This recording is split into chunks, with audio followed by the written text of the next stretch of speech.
हर हर महादेव, जय माता दी।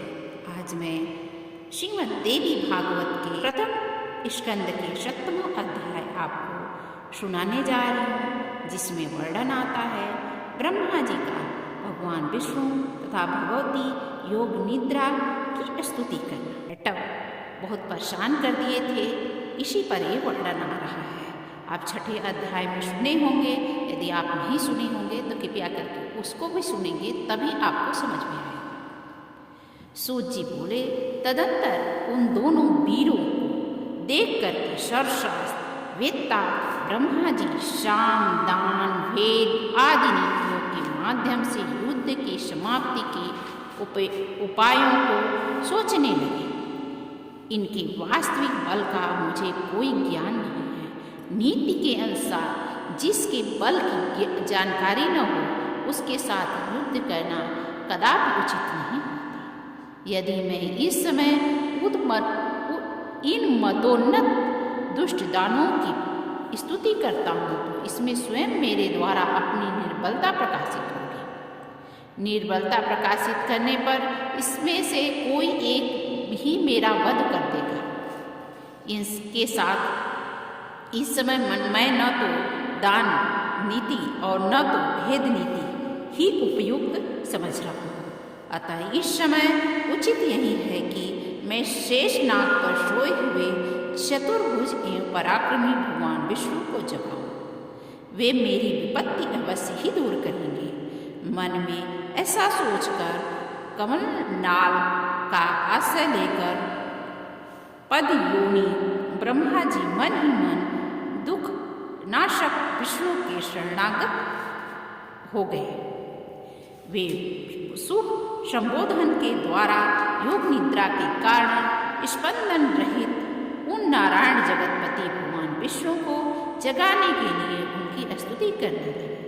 ब्रह्मा जी बोले, हे दीनानाथ, हे हरे, हे विष्णु, हे वामन, हे माधव, भक्तों की पीड़ा हरने वाले, हे ऋषिकेश, हे सर्वव्यापिन, हे जगतपते, हे अनंत स्वरूप, हे वासुदेव, हे अंतर्यामी, हे जगत के स्वामी, हे दुष्ट तथा शत्रुओं का संहार करने में एकाग्रचित वाले, हे चक्रधर, हे गदाधर, हे सर्वज्ञ, हे सर्वलोकेश, हे सर्वशक्ति संपन्न, हे देवेश, हे दुर्नाशक, अब आप उठिए और मेरी रक्षा कीजिए। हे विश्वंभर, हे विशालाक्ष, हे पूर्ण श्रवण कीर्तन, हे जगत सृष्टा, हे निराकार, हे सृष्टिपालक संहार के कारक, हे महाराज, वे दोनों मनोन्नत दानव मेरा वध करना चाहते हैं। हे सर्वाधार, मैं इस समय संकटग्रस्त हूँ।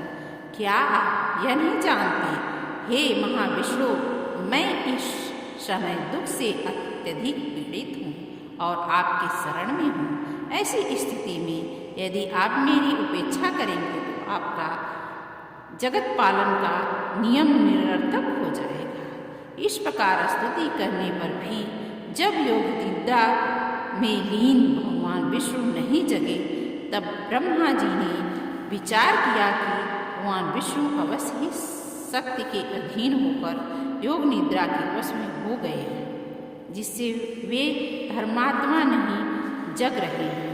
अब दुखी से पीड़ित हैं। मैं इस समय क्या करूं? अहंकार के मद में चूर वे दोनों दानव मुझे मारने के उद्देश्य से यहाँ आ गए हैं। अब मैं क्या करूं और कहाँ जाऊं? अब तो मुझे शरण देने वाला कोई भी नहीं है। इस प्रकार मन ही मन सोचते हुए वे एक निष्कर्ष पर पहुंचकर एकाग्रचित हो उन भगवती योग निद्रा की स्तुति करने लगे। उन्होंने अपने मन में यह दृढ़ विचार रख लिया कि वे ही महाशक्ति मेरी रक्षा करने में समर्थ हैं, जिन्होंने भगवान विष्णु को भी चेतनाहीन तथा निस्पंदन कर दिया है। इस लोक में जैसे मृत प्राणी को शब्द आदि गुणों का आभास नहीं हो पाता, उसी प्रकार निद्रा के कारण अपने नेत्र मुदे हुए भगवान विष्णु कुछ भी जान सकने में असमर्थ हैं। मेरे द्वारा नाना विधि स्तुति किए जाने पर भी भगवान विष्णु निद्रा का त्याग नहीं कर सके।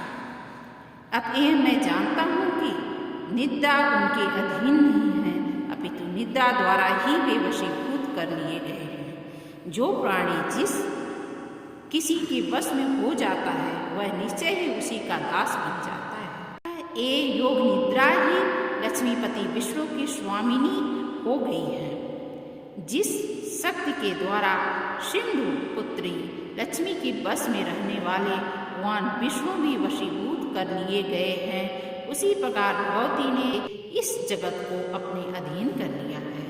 मैं ब्रह्मा, विष्णु, शंकर, सावित्री, लक्ष्मी एवं पार्वती इन सभी उन्हीं के अधीन हैं, इसमें कुछ भी संशय नहीं है।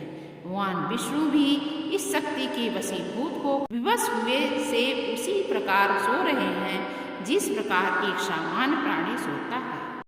अन्य महापुरुषों के विषय में क्या कहा जाए।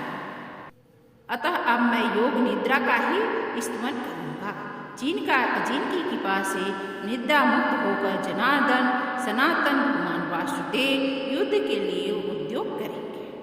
तदंतर ऐसा निश्चय कर कमलनाथ पर विराजमान ब्रह्मा जी भगवान विष्णु के अंगों में व्याप्त उन योग निद्रा की स्तुति करने लगे।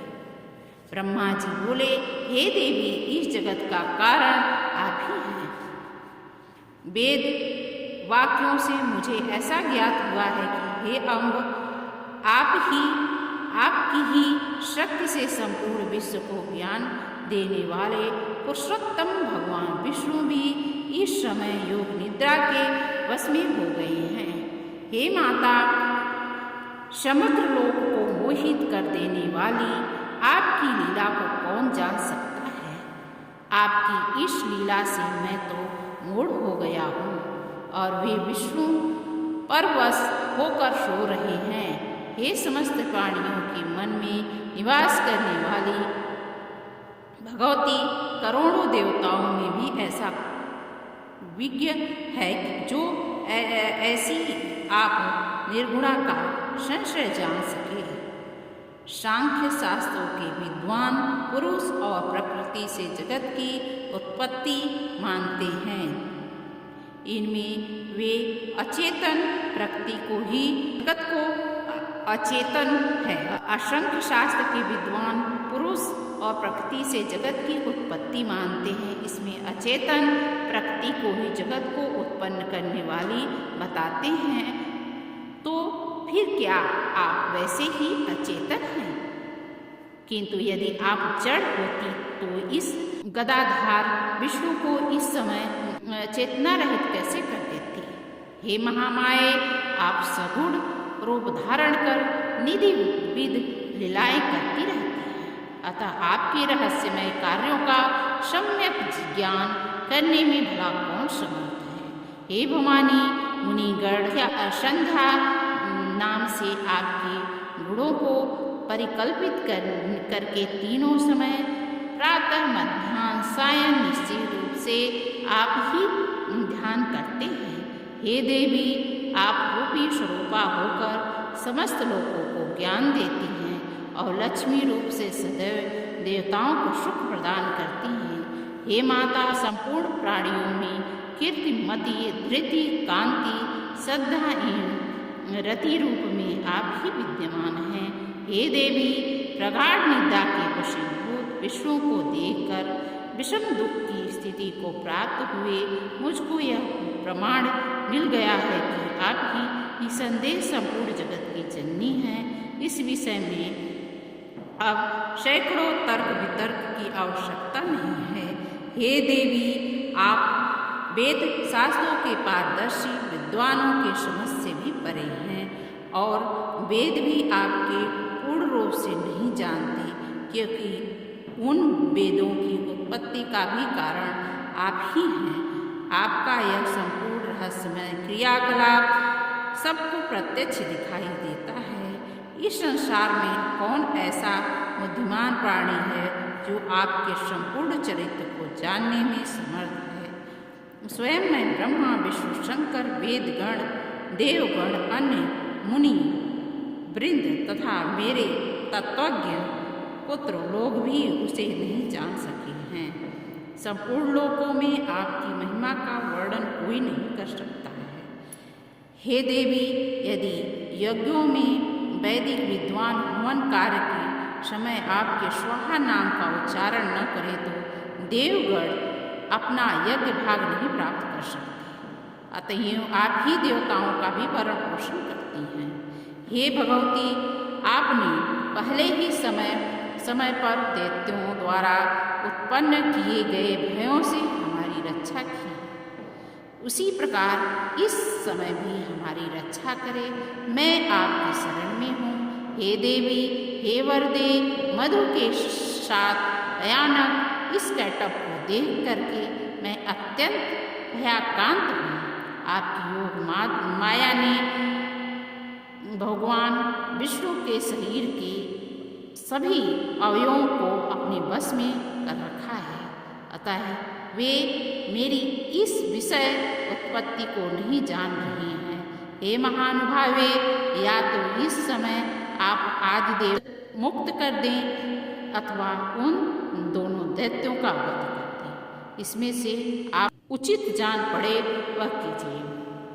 हे देवी, जो मंदबुद्धि प्राणी आपकी विशिष्ट महिमा को नहीं जान पाते हैं, वे ही विष्णु तथा शंकर आदि की आराधना करते हैं। हे जननी, आप प्रत्यक्ष प्रमाण के रूप में मैं आपकी महिमा देख रहा हूँ कि भगवान विष्णु ही प्रगाढ़ निद्रा के वशीभूत होकर सो रहे हैं।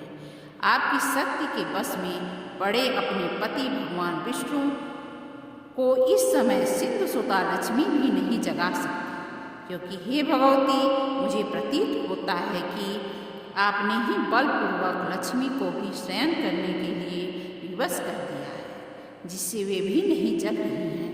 हे देवी, इस संसार में वे ही प्राणी धन्य हैं जो आपके चरणों में भक्ति भाव रखते हैं। अन्य देवताओं की उपासना त्याग कर आपके ध्यान में लीन रहते हैं और आपको ही संपूर्ण कामनाएं पूर्ण करने वाली कामधेनु तथा समस्त लोकों की जननी मानकर आपका भजन करते हैं। बुद्धि, कांति, यश, शुभ, वृत्ति आदि गुण इस समय भगवान विष्णु का परित्याग कर कहाँ चले गए? हे भगवती, अतिशय मानवा वाली आपकी शक्ति से वे भगवान विष्णु इस समय निद्रा के वशवर्ती हो गए हैं।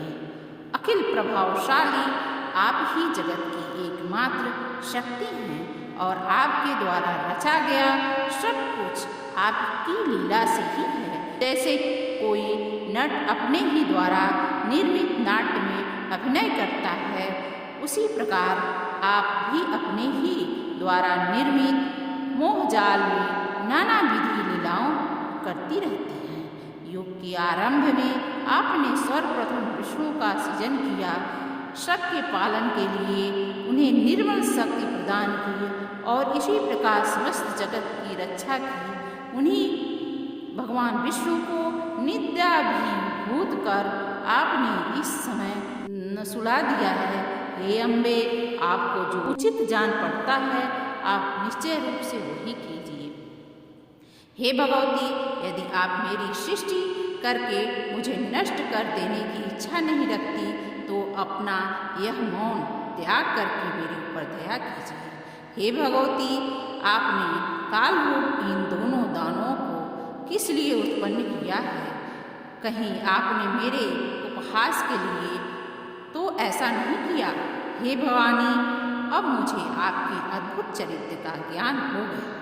समस्त जगत की रचना करके आप उसी में स्वेच्छा से विहार करती हैं और पुनः अपने में जैसे समाहित कर लेती हैं। आप उसी प्रकार आपने मुझे नष्ट कर देना चाहती हैं, तो इसमें कोई विचित्र बात नहीं है। हे माता, यदि आप यही चाहती हैं तो मेरा वध कर दीजिए। हे जगदम्बे, मरण जनित दुख की लेश मात्र भी चिंता नहीं है। हाँ, आपको यह महान कलंक अवश्य लगेगा कि आपने जिसे सर्वप्रथम सृष्टिकर्ता बनाया, उसे दैत्य ने मार डाला।